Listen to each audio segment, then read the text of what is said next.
we're going to be telling the story of the Great Chicago Fire together, but we need to know a little bit about this map that we're going to be using. This is a reproduction of a map that's in the museum's collection. A lot of maps were actually made very shortly after the fire ended. What do you think the black area of the map represents? The fire. Yep, the path of the fire, okay? The area of the city that was impacted by the fire. And then what does blue usually stand for on a map?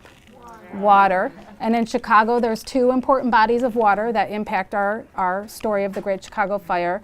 The first one is here, and we can see the name of this on our map. Who can tell me what it is? The Chicago River. And the Chicago River has this main branch, and then it branches off into a north and a south branch as well. And then, of course, we have our Lake Michigan, okay? I'm going to ask over here if you can take a piece and pass them down. You can take a couple pieces, and over here you can start these pieces.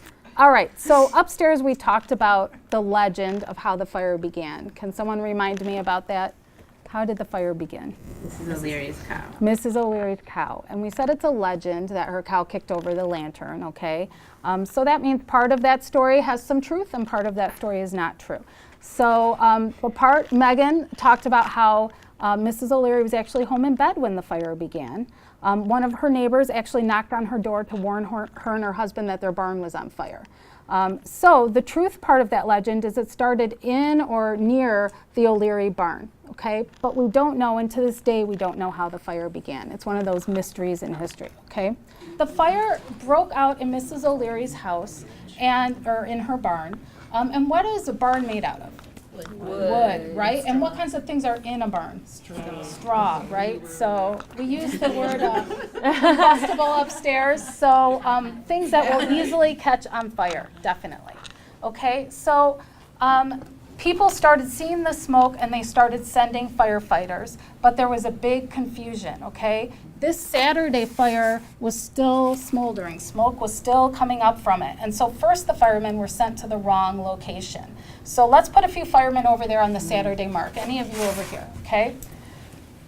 So they realized that they were in the wrong spot, that actually the fire hadn't reignited there, and they rushed over to Mrs. O'Leary's house. So you can move one of them over there to Mrs. O'Leary's house. They rushed over. They rushed over, but of course it was really starting to get out of control by that point in time. So they weren't able to stop it there. But we're going to hear from someone who went to that location and wrote about what he saw. So I need a volunteer to read aloud. So this is Joseph Chamberlain, and he was a newspaper reporter for the Chicago Evening Post. So you can just start with the quotes there. I was at the scene in a few minutes. The land was thickly cleared with one-story homes, cow stables, pig pens, corn cribs, and so many sheds that they could not all be counted. Every building was within 4 feet of the one next to it, and everything was made out of wood. Okay, so some very important information there from a newspaper reporter. Now Megan has a photograph to show us. This is Mrs. O'Leary's home after the fire. Remember I said there's no photographs known to exist that were taken during the fire itself. So let's hold that up. Can you hold that up for everyone to see? And let's think about what we just heard. The structures that are left, what are they made out of? Wood. Okay, so does that go along with what the newspaper reporter told us? Yeah. Okay, so why do you think people over here thought that they were safe from the fire? The river, right? What does water normally, why would that be a safety? Puts out fire. Right. Doesn't jump over. Normally puts out fire, right? So people weren't panicking too much, but the fire did jump over the river. So what were some things that might have contributed to the fire actually crossing the river? What ideas do you have? Bridges. Bridges were made out of wood, right? Wind, yep. And in fact, it was very, very windy. A lot of the accounts we have left from the fire talk about that strong wind, okay? Okay, so let's put some flames over here to show that our fire has moved. And do you think the firemen are following that fire? Okay, so let's have the firemen jump the river also. They're not going to just stay in Mrs. O'Leary's neighborhood. Okay, so in the city, where is a place that we keep kind of important records about what's happened in the city? Sometimes court cases are held there. courthouse, a city hall. So Chicago had one of those, and it was a massive building, and it took up an entire city block. So it was between LaSalle, Clark, Randolph, and Washington streets. This is what the courthouse looked like before the fire. And here's an image of what it looked like afterwards.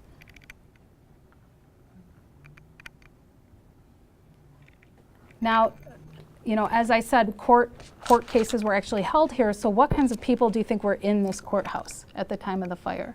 Well, it's 8 o'clock at night, right? It's 8 o'clock at night, yep. So if they had the jail within that one city, people would be in there. Absolutely. So prisoners were held in the courthouse, and the mayor of Chicago realized they know that this whole downtown area is in flames, and so he sent a quick telegram.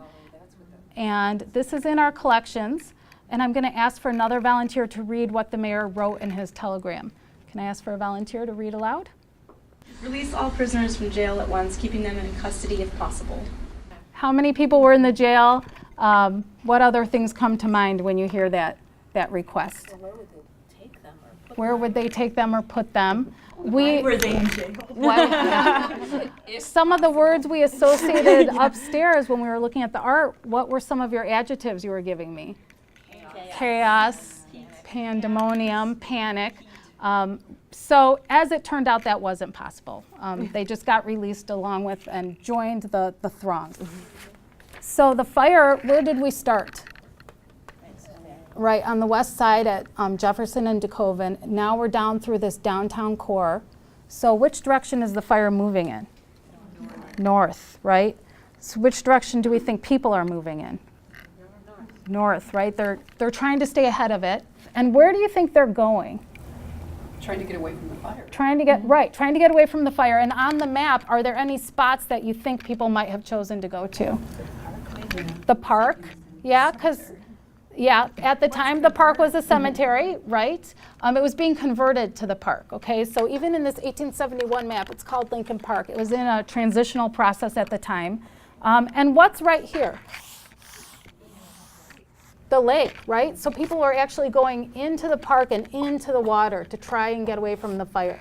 So Megan has an artist drawing of what that might have looked like, the refugees in Lincoln Park, okay? And you can see the gravestones. They're in and among. So at the time, it was the city cemetery, and they were moving all the graves out to turn it into what we know of as Lincoln Park today.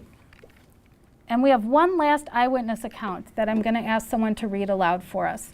This is a young girl named Fanny Becker who describes what this part of the fire was like for her and her family. I'll read it. Thank you. As the fire came on, we went on toward Lake Michigan. The heat was so intense that it drove us down to the water's edge. And then my uncle took his hat and poured water on our things to keep them from burning. Although our things were saved, we sat there until I was almost blind with the dirt and cinders that filled the air. I could not open my eyes. So that's when I walked Ma had to lead me. What was getting in Fanny's eyes? Dirt and cinders, okay? And how did her uncle try and save their belongings? He got them wet, right? So right from the lake, what was he using? His hat, okay? So he's scooping water into his hat, and we can all probably have a mental picture of this and trying to dump it on their belongings, okay? So her account is very similar to many accounts of what was happening here in Lincoln Park. So finally, someone asked upstairs, how did the fire end? Do you think the firemen put the fire out? We know by now they were really crippled in their ability to fight this fire. What do you think finally happened? Mother Nature lend a hand. Yes. Okay, so if you pass your piece down, we'll put it down. So rain definitely played a part. It started to rain. That was a huge help. But also, here we're in this park and it's kind of open land. There wasn't a lot of built-up city beyond this point. We were really at the northern edge of the city, so there wasn't a lot of fuel left for the fire either. There was kind of open prairie land, but not a lot more built buildings. So between that and the rain starting, the fire finally died out.